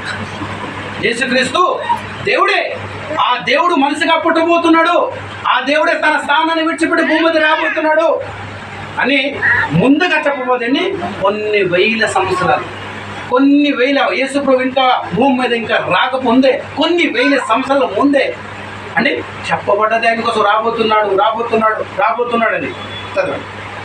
రాత్రి కలిగిన దర్శనము, దానియేలుకు రాత్రి కలిగిన దర్శనంలో నేను ఇంకా చూచుతుండగా ఆకాశ మేఘారుడై మనిషి కుమారుడు పోలికగా ఒకడు వచ్చి ఆ మహావృద్ధి వారి సన్నిధిని ప్రవేశించి ఆయన సముఖమునకు తేబడెను. సకల జనులను రాష్ట్రాలను ఆయా భాషలు మాట్లాడు ఆయనను సేవించినట్లు, అంటే యేసుక్రీస్తు సేవించినట్లును ప్రభుత్వమును మహిమయు ఆధిపత్యమును ఆయనకి ఇవ్వబడను. ఎవరికి? యేసుక్రీస్తుకి ఇవ్వబడను. అంటే ముందుగా ఆయన మనసుగా పుట్టబోతున్నాడు. ఇంకా యేసుక్రీస్తు జన్మించిన కొన్ని 1000 సంవత్సరాల ముందే ప్రవక్తల ద్వారా చెప్పబడ్డాయి. రాబోతున్నాడు దేవుడు, నీకోసం మనిషిగా పుట్టబోతున్నాడు. దేవుడు పెట్టారా అండి? అంతేనా? యెషయా గ్రంథం చూద్దాం. ఇంకా యెషయా గ్రంథం ఇంకా ప్రవక్తలు దానిలో మనం చూస్తాం ఆయన ఏం చెప్పాడు. ఇప్పుడు యెషయా అని చెప్తున్నాడు, మనం చూద్దాం. 9వ అధ్యాయము 6వ వచనం. యెషయా గ్రంథము 9వ అధ్యాయము 6వ వచనం. అంటే ఎలా అనగా మనకు శిశువు పుట్టెను. ఎవరి కోసం చెప్పబడుతుంది? యెషయా గ్రంథం ఎవరి కోసం ప్రవర్తిస్తున్నారు? ఎవరి కోసం చెప్తున్నాడండి ప్రవచనం? ఎవరి కోసం చెప్పాలి? యేసుక్రీస్తుని గురించి. ఎలా అనగా మనకు శిశువు పుట్టెను, మనకు కుమారుడు అనుగ్రహింపబడెను, ఆయన భుజముల మీద రాజ్యభారము, మనందరూ భారము యాదివాది ఉన్నాడండి. ఆయన వేసుకున్నాడండి పాపాలు, మన పాపాలు భారం అంతా ఆయన భుజముల మీద వేసుకున్నాడండి. ఆశ్చర్యకరుడు, ఆయనకి ఆశ్చర్యకరుడు అని పేరు. ఆలోచనకరుడు అంటే ఆయన కర్త పేరు. బలవంతుడైన దేవుడు. అక్కడ ఏముందండి ఆయన కోసం? బలవంతుడైన దేవుడు అండి స్పష్టంగా ఉంది కదా. బలవంతుడైన దేవుడని, ఆశ్చర్యకరుడు, బలవంతుడకు దేవుడు, ఇంకా నిత్యుడు, నిత్యుడకు తండ్రి, సమాధానకర్త, అధిపతి అని అతనికి ఆయనకు పేరు పెట్టబడింది. చెప్పండి, ముందుగానే ఆయన కోసం ప్రవచనము చెప్పబడ్డది. ఆయన బలవంతుడైన దేవుడు ఈ మధ్యకి శరీరధారిగా రాబోతున్నాడు.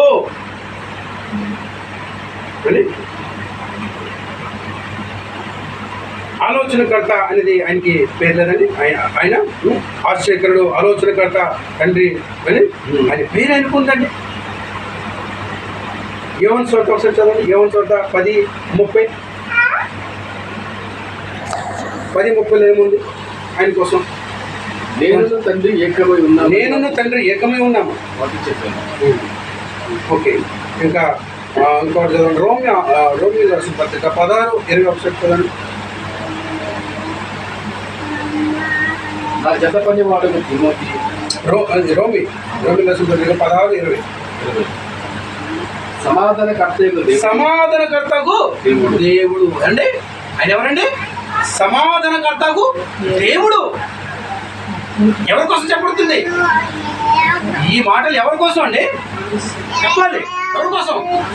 యేసుక్రీస్తు సమాధానకర్త. ఇప్పుడు మనం చూసాం కదండి, సమాధానకర్త అని మనం చదువుకోలేదు. ఇప్పుడు యెషయా గ్రంథంలో ఉందా లేదా సమాధానకర్త అని ఆయన పేరు? ఇక్కడ రోమిలో ఏముంది? 16:20లో సమాధానకర్త దేవుడు అండి. సమాధానకర్తకు దేవుడు, కర్తకు దేవుడు ఆయన. 14:9 యోహాను సువార్త 14:9 యోహాను సువార్త 14:9. మరి కొన్ని వచనాలు చదువుకొని ప్రార్థన చేసుకుంటాం. కొన్ని ఉన్నాయి, ప్రార్థన చేసుకుంటాం. ఇంకా ఉన్నాయి. ఆయన దేవుడు అనడానికి ఎన్ని రుజువులు ఉన్నాయి, ఎన్ని. మన సమయం దొరికినప్పుడల్లా మనం ఆయన కోసం ఇంకా తెలుసుకుంటాం. యేసు పిలుపు, ఆయన శిష్యుల్లో ఒక శిష్యుడు పిలుపు. నేను ఎంతకాలము నీ మీదతే ఉండినను, నీకు నన్ను. ఇంకొంచెం మీద చదవండి. 8:30 చదువుకున్నట్టు. అప్పుడు పిలుపు వస్తున్నాడు యేసుప్రభు దగ్గరికి. ప్రభువా తండ్రిని, నాకు ఒకసారి తండ్రిని మాకు కనపరచవా, మాకు చూపించవా? నాకెంతో చాలు నేను అతనితో అతనితో చెప్తున్నాడు, అడుగుతున్నాడు యేసుప్రభు. అందుకు యేసుప్రభు అంటున్నాడు. యేసుప్రభు ఏమంటున్నాడు అంటే జాగ్రత్త వినండి. పిలుపు ఎంత కాలం నీతో ఉన్నాను కదా, నీతో ఉండినాను, నీవు నన్ను ఎరగవా, నన్ను చూచినవాడు, అరే నన్ను చూచినవాడు తండ్రి చూచినట్టే. కనుక తండ్రిని మాకు ఎలా చెప్తున్నావు? నా తండ్రిని నాకు చూపించలేదు ఎలా చెప్తున్నావు? అరే నన్ను చూస్తే తండ్రిని చూసినట్టుగా అర్థమవుతుంది ఈ మాటకి. నా మనసు తండ్రి మనసు ఒకటే, నా ఆలోచన తండ్రి ఆలోచన ఒకటే. మరి తండ్రిని చూస్తానంటున్నాడు, నన్ను చూసి ఒకటే. అర్థమవుతుందా జనం పెట్టారా?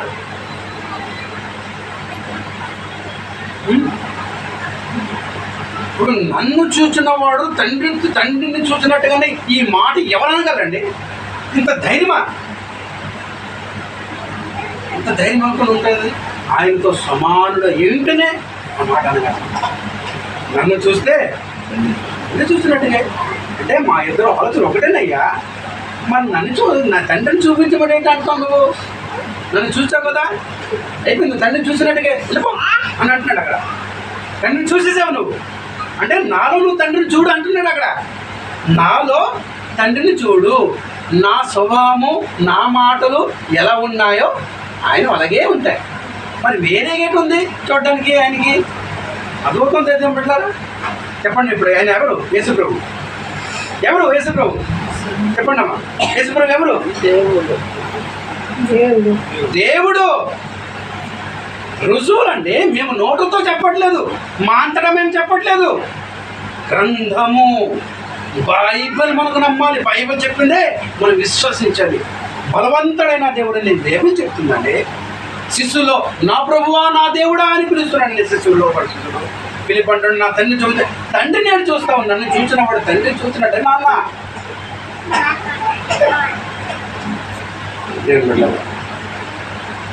ఇంకా మనం కొన్ని అపోస్తులైన పౌలు అపోస్తుల కార్యము 20:28 ఆయన కోసం ఏం చెప్తున్నాడో అది విందాం.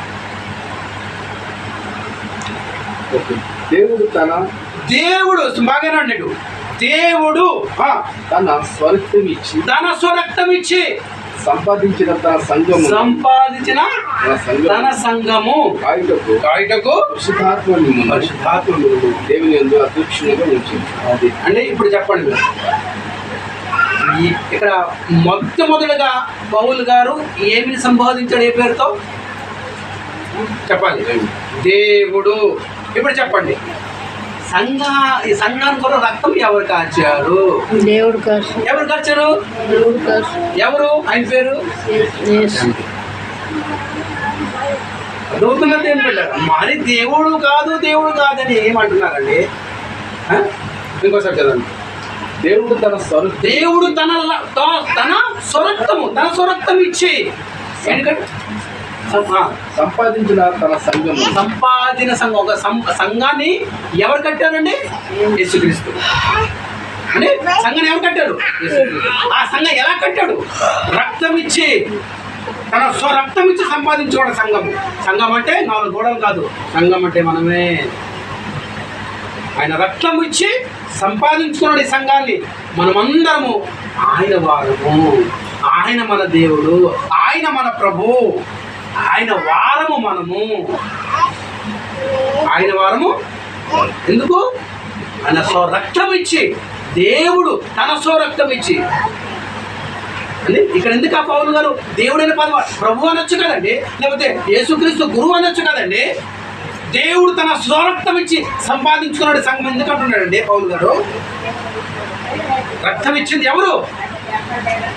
యేసుక్రీస్తు వారు. ఇప్పుడు ఎవరి కోసం అంటున్నాడు యేసుక్రీస్తు వారిని? దేవుడు తన స్వరక్తం ఇచ్చి సంపాదించాడని యేసుక్రీస్తు వారిని వచ్చి పౌలు గారు చక్కడైనా మనకు సందేశం చెప్తున్నారు. దీని ఎన్ని సాక్షులు ఉన్నాయి అన్న దేవుడు. ఇంకా చాలా ఉన్నాయి. ఇంతటితో నాపుతున్నాను. నెక్స్ట్ పార్ట్ 7 ఉంది. ఇది పార్ట్ 6. నన్ను ఎంతగా ప్రేమించిన ఎవరు యేసు అనే భాగంలో ఇది పార్ట్ 6 మాత్రమే. పార్ట్ 7 ఉంది. ఇంకా అనేకమైన సాక్ష్యాలు ఉన్నాయి, ఇంకా అనేకమైన రుజువులు ఉన్నాయి, అనేకమైన బైబిల్ మనకు ఇస్తున్నా అంటే ఆయుధమైన ఉన్నాయి, అనేక సాక్ష్యాలు ఉన్నాయి. మన బైబిల్ నుండే తెలుసుకుందాం. వచ్చి మన దేవుడు నెక్స్ట్ సమయం ఇచ్చినప్పుడు అప్పుడు మనం తెలుసుకుందాం. పార్ట్ 7లో ఇంతవరకు మీకు అర్థమైపోతుంది. యేసు అంటే 2 అక్షరాలు కాదు. యేసు అంటే కేవలం ఒక వ్యక్తి కాదు. యేసు అంటే కేవలము దేవుని కుమారుడే కాదు. యేసు అంటే కేవలం దేవదూతే కాదు. యేసు అంటే కేవలం కాపరే కాదు. యేసు అంటే ఇమానుయేలు అంటే దేవుడు అంటే రక్షకుడే కాదు. అనేకమైన ఎన్ని పాత్రలు అనేక పాత్రలు ఉన్నాయండి. ఈ అనేక పాత్రల్లో ఒక్క పాత్రని మనం తీయగలమండి? నేను వెళ్ళాలి. మీరు ఎన్ని పాత్రలు మనం చూసాం, అనేక పాత్రలు చూసాం కదా. యేసుక్రీస్తు అంటే ఇమానుయేలు అంటే దేవుడు మనకు తోడే ఉన్నావా? యేసుక్రీస్తు మనకు కాపరి, ఆయన ప్రధాన దూత, ప్రధాన కాపరి అంటే ఆయన సంఘానికి కర్త, శిరస్సు, ఇంకా ఆయన మూలరాయి, ఇంకా ఆయన మనిషి కుమారుడు, దేవుని కుమారుడు, ఇంకా మరియమ్మ కుమారుడు, దావీదు కుమారుడు, అబ్రహాం కుమారుడు, ఇంకా అనేక పాత్రలు చూసాం కదండి. ఎన్ని పాత్రలు చూసాం మనం ఆయన గురించి అంటే విమోచకుడు, నిరంతర స్తోత్రారుడు, ఇంకా ఆత్మల అధ్యక్షుడు, విశ్వాసులు కర్త, మహిమ స్వరూపకు ప్రభు, ఇంకా అందరికీ ప్రభు, జీవాధిపతి, ఆశ్చర్యకరుడు, బలవంతుడు, నిత్యుడు, సమాధానకర్త, అందరికీ ప్రభు అంటే నమ్మకమైన వాడు, ఇంకా ఆదరణకర్త, ప్రకాశమైన వేకుచుక్క, నిబంధన దూత, ప్రభులకు ప్రభు, రాజులకు రాజు అండి. ఇంకా ఎన్ని పాత్రలు చూస్తున్నామండి ఆయన కోసం అండి. ఎన్ని పాత్రలు చూడండి. గొర్రెల కాపరి అంటే వదిలింపబడిన గొర్రె, ఆయన సంఘానికి శిరస్సు, మూలరాయి, ద్వారము, మార్గము, జీవము, జీవాహారము, చిగురు, వేరు, పస్కా పశు, పదమసింహము అని పరిచారకుడు, రాజు. ఎన్ని ప్రాధాన్యతలండి. దాంట్లో ఒక్కడనే తీయగలమా? కాదు ఇది నాకు నచ్చలేదు, నేను ఒప్పుకోను అంటే తీస్తే పరలోకం నుండి, జీవ గ్రంథం నుండి నీ పేరు తీయబడుతుంది. వీటి నుండి ఒకటి తీయలేవు, ఒకటి కలపలేవు. అలా చేస్తున్న వాడికి జీవ గ్రంథంలో పేరు ఉంటుందా? ఉండదు. ఇవన్నీ ప్రాధాన్యతలు ఇచ్చేది ఎవరు సాక్ష్యం? అంటే బైబిల్ ఇస్తున్నదండి. కొంతమంది తీయగలమా? ఇది నాకు నచ్చిన దేవుని కుమారుని ఒప్పుకోను, దేవుని కుమారుని ఒప్పుకోను, మనిషి కుమారుని ఒప్పుకోను, దేవదూతని నమ్ముతాను, కానీ దేవుడిని నమ్మను. ఇవన్నీ నమ్మిన కూడా ఓకే, ఇవన్నీ నమ్ముతున్నాను కానీ దేవుడని నమ్మను. ఏం ప్రయోజనం ఉంది? ఓకే, ధర్మరాజు మన ఎమ్మెల్యే గారి భర్తను నమ్ముతాను, మన సంధ్యాముఖి నాన్నని నమ్ముతాను, కానీ ఈయన మనిషిని నమ్మను. ఏం ప్రయోజనం అండి? ఈయన మనిషా కాదా? మనిషి. అవును కదా? ఏం పెట్టారా? అలాగే ఈ ప్రాధాన్యతలన్నీ మనం నమ్మి దేవుడు కాదు అది ఒక్కటే నేను నమ్మను అంటే మన బుద్ధి లేని వాడుగా. ఆయన దేవుడు అని రుజువులు ఉన్నాయంటే బైబిల్ చెప్తుంది, శిష్యులు చెప్తున్నారు, ప్రవక్తలు చెప్పారు. ఇంకా ఎలాంటి సాక్ష్యం కాదు ఆయన దేవుడు అని. పార్ట్ 1 మాత్రమే, సగం నేను చెప్పాను. అంటే రూపాయలో 10% మాత్రమే, 100లో 10% మాత్రమే ఆయన కోసము దేవుడు అని కొంచెమే చెప్పాను. ఇంకా చాలా ఉంది. దేవుడు మీరు శాస్త్రం దేవుడు మనందరికీ ప్రార్థనలో ప్రార్థన చేసుకున్నాను. అంటే తలవంతుడుగా ప్రార్థన చేసుకున్నాం. మహోన్నత సర్వోన్నత తండ్రి నీ పొందనాలు, నీ ఘనమైన నీతి పరిశుద్ధమైన నామం పొందనాలి. తండ్రి విలువైన గొప్ప సంగతులు తండ్రి నీ కుమారుని గురించి, మా ప్రభు మా రక్షకుని గురించి. అవును తండ్రి, ఆయన దేవుడు అని ఆయన ప్రభు తండ్రి తెలియజేశారు. అయ్యా అవును, ఇది వారికి మాకు చాలా మంది తెలియకపోవచ్చు. అని యేసుక్రీస్తు ఒక కాపురుగాను, ప్రధాన దూతగాను, దేవుని కుమారుడుగాను వచ్చేసి మన ఆయన దేవుడు అని అనేక రుజువులు బైబిల్ మాకు చూపించారు.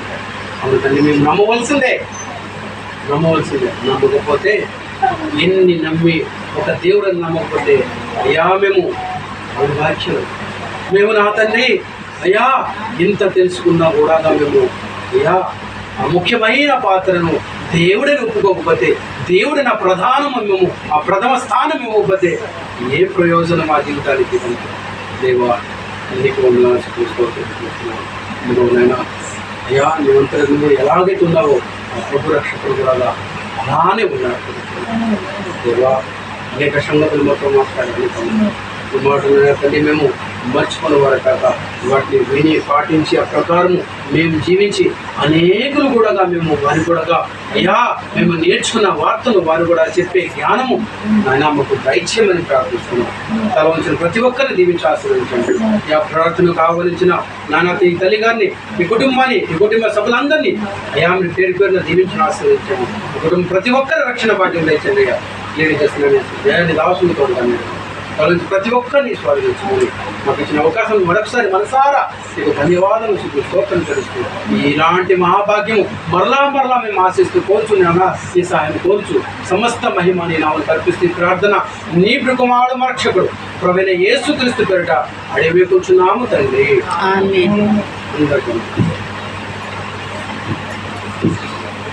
మంచిది. చాలా చక్కగా మరి మీ అందరూ కూర్చొని సన్నిధానంలో మరి ఎంతో మీరు ఓపురుత సహనముతో దేవుని వాక్యం వినున్నారు. మరి ఈరోజు మనం దేవుడి మాటలు విన్నాము.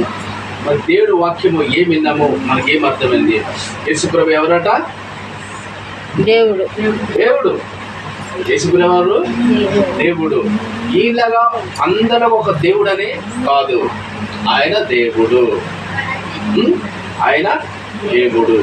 ఆయన దేవుడు కాబట్టి ఈ లోకములో ఎవరు సగ పాపము క్షమించే శక్తి ఏ దేవుడికి లేదు. అపరాధములను క్షమించే శక్తి ఏ దేవుడికి లేదు. దోషములను క్షమించే అధికారము ఏ దేవుడికి లేదు. నిత్య నరకము నుండి విడిపించి నిత్య జీవానికి తీసిపోయే మహాపరలోక రాజ్యానికి తీసిపోయే ఆ అధికారము ఏ దేవుడికి లేదు. ఎవరికి ఉన్నది? యేసుప్రభుకు ఉన్నది. యేసుప్రభుకు ఆ అధికారం ఉన్నది కాబట్టి ఇంకే దేవుడికి లేదు. కాబట్టి మనకి ఈరోజు మనకే తెలియదు యేసుప్రభు తప్ప ఈ లోక మానవులకి ఇంకా ఎవరికైనా సరే ఏ ఆధారము యేసుప్రభు తప్ప ఇంకెవ్వరిలో లేదు. దేవుడు అనే పేరు కేవలం పిలవబడుతుంది తప్ప పాపమును క్షమించే అధికారము లేదు. దోషములు క్షమించే అధికారము లేదు. నిత్య నరకానికి పోకట్ట ఆఫ్ చేసే అధికారం ఎవరికి లేదు. అది ఎవరికొన్నది? యేసుప్రభుకు ఉన్నది. ఆ యేసుప్రభే దేవుడు, ఆ యేసుప్రభే నిత్యమైన దేవుడు, ఆ యేసుప్రభు సత్యము, ఆయనే దేవుడు అని మనము నమ్మాలి. కాబట్టి ఈరోజు చక్కని విషయాలు యేసుప్రభు దేవుడు, ఆయన ఎన్ని పాత్రలు చేశాడో చాలా విషయాలు మరి దేవదాసు మనకు చెప్పారు. కాబట్టి ఆయన మనిషి కుమారుడిగా, దేవుని కుమారుడిగా, అబ్రహాం కుమారుడిగా, దావీదు కుమారుడిగా, మరియు ద్వారపాలకుడిగా ఈ ప్రకారం చేయడమా. దయచేసి మీరు నాదుకు వినండి, ఆ పని చేసుకుంటారు. దావీదు కుమారుడిగా, అలాగే ద్వారపాలకుడిగా, అలాగే శిరస్సుగా, అలాగే పరిశుద్ధుడుగా, అలాగే పవిత్రుడుగా, అలాగే గొర్రె పిల్లగా, అలాగే మరి మార్గముగా, మరి సత్యముగా, జీవముగా ఎన్నో పాత్రలు చేశాడు. ఎన్నో పాత్రలు చేశాడు. ఇవన్నీ ఎవరిలో ఉన్నదంటే యేసు ప్రభులో ఉన్నాయి. కానీ మిగతా ఈ లోకంలో మానవులు, మనుషులు ఏదైతే దేవులు అనుకున్నారో ఇవన్నీ పాత్రలు వాళ్ళు లేవు. మరి ఎవరిలో ఉన్నాయంటే యేసు ప్రభులో ఉన్నాయి. ఆయనే నిజమైన దేవుడు అని మనకి ఈరోజు అందరితో దేవుడు మాట్లాడాడు. దేవుడి ప్రజలతో మాట్లాడాడు, బయట ఉన్న వారితో సగం మాట్లాడాడు, నేనే దేవుడిని. ఓకేనా? కాబట్టి అందుకనే మనము ఎన్ని సార్లు మరి దేవుడి మాటలు అయినా సరే అది చాలా తక్కువ, ఇంకా వినే విషయాలు ఎన్నో ఉన్నాయి. కాబట్టి ఈ భాగ్యము మరి ఎందరికో చెప్పబడుతుంది. అమ్మా దయచేసి రండి, 1 గంట మీరు సమయం ఇవ్వండి, దేవుడి మాటలు వినండి. మీకు ఏదో బరువు కాదు, ఏదో మీకు ఒక భారం మీద మోపట్లేదు, ఏదో మీకు విరోధమైన మేము మాట్లాడట్లేదు అని ఇక్కడున్న వారికి ఎన్నోసార్లు ఎన్నో సమయం ఎంతో చెప్పబడుతుంది. కానీ ఎవరు సక మరి యేసు ప్రభు గురించి ఆ మాటలు వినాలని ఆ ఆసక్తి కోల్పోతున్నారు, ఆ భాగ్యము కోల్పోతున్నారు. యేసు ప్రభుని ఏమనుకుంటారంటే అందరిలాగా ఒక దేవుడు అనుకుంటారే తప్ప అది ఎవరిలో లేనిది యేసు ప్రభులో ఉన్నదంటే ఇక్కడికి వస్తే కదా తెలుస్తుంది అని ఆ ఒక భాగ్యము వాళ్ళు పోగొట్టుకుంటున్నారు. ఎందుకంటే మరి వాళ్ళు దేవుణ్ణి ఎరగక అబద్ధాన్ని వాళ్ళు ఆకర్షించున్నారు. కాబట్టి ఎప్పుడైతే దేవుని ఎరుగుతామంటే వస్తే సత్యాన్ని వాక్యాన్ని విని ఆ ప్రకారంగా నేర్చుకుంటే అర్థమవుతుంది సత్యమైన దేవుడు ఎవరైనా. ఓకే, మంచిది. చాలా సంగతులు మనం విన్నాము. ఎవరికి మనం దూషించట్లేదు, ఎవరికి మనము ఏలు పెట్టి మనం చెప్పట్లేదు. ఇదని ఏది సత్యమంతా సత్యమే ప్రకటిస్తున్నాము, ఏది నిజమో నిజమే చెప్తున్నాము. కానీ దేవుళ్ళు పిలువబడిన వారు అనేకులు ఉన్నారు. మళ్ళీ చెప్తున్నాను, రక్షించే అధికారము లేదు, క్షమించే అధికారము లేదు, నిత్య నరకానికి ఎల్లకట్ట ఆఫ్ చేసే అధికారము లేదు. ఇది ఎవరిలో ఉన్నదంటే యేసు ప్రభులో ఉన్నది. ఇది మనం విన్నాం. ఓకే, మంచిది. మరి అనేక చాలా సంగతులు మనం విన్నాము. కాబట్టి మరి ఓపికతో సారమైనంత వరకు మీరు విన్నారు. మరి ప్రత్యేకంగా మరి చంద్రమ్మ గారు ప్రతి ఒక్క నెల 2 సార్లైనా ఆమె గృహంలో దేవుని వాక్యం వినిపించాలి. అనేకులు ఎందరో ఉన్నారు, నశించిపోక అందరూ సక రక్షణ పొందుకోవాలి, నిజమైన దేవుడు యేసు ప్రభుని విశ్వాసించాలని ఎంతో ఆసక్తితో మరి ఎన్నోసార్లు ఆమె ఈ యొక్క గృహంలో ఈ విధంగా దేవుని ఒక మాట వినిపించడానికి మరి ఆమె ఎంతో మరి దేవుని సంఘానికి, దేవుని యొక్క వాక్యానికి ఆమె ఎంతో విలువిస్తుంది, చెప్తుంది. కాబట్టి ఈ మాటలు మరి అనేకులు వింటున్నారు. కాబట్టి మరి ఆమెకి ఎంతో మా హృదయపూర్వకంగా సంఘం తరఫున మరి వందనములు, అభినందనలు చెల్లించుకుంటున్నాము. రండి మరి సభలో మరి ఒక పాట, చిన్న ఒకే ఒక చరణం పాట పాడుతూ కానుకలు మనం ఎత్తుతామా. ఈ కానుకలు నిమిత్తం ఏదో మా కొరకు మా అక్కడిని తెచ్చిన బట్టి కాదు. ఈ కానుకలు కేవలం దేవుడి పని నిమిత్తం వాడబడతాయి, దేవుడి సేవ నిమిత్తం వాడబడతాయి. ఇలాగ ఎక్కడైతే ప్రార్థనలు అవుతుందో, దేవుని గృహ గురుకులు అవుతుందో మరి ఎంతో మరి దేవుడి వాక్యంకి బాక్సులు కావాలి, మౌతులు కావాలి, ఎన్నో ఉన్నాయి దేవుడు కార్యాలు. ఎందరో పిలువబడుతున్నారు. దాసులు, నేను ఒక దాసుడును, నాకు సంఘం ఉన్నది, మరి మీరు ఇలాగ ఇవ్వండి, అలాగే ఇవ్వండి, అదే ఇవ్వండి, ఇదే ఇవ్వండి అని ఎందరో చెప్పుకుంటారు. మేము అలాగే చెప్పుకోము. మీరిచ్చిన ఆ ఒక ఆతిథ్యము, మీరిచ్చిన మీ కష్టార్జితము అది దేవుని సేవ నిమిత్తం వాడబడాలని ఎంతో మేము ఆసక్తి కలిగి ఉన్నాం. మాకు దేవుడు ఇచ్చింది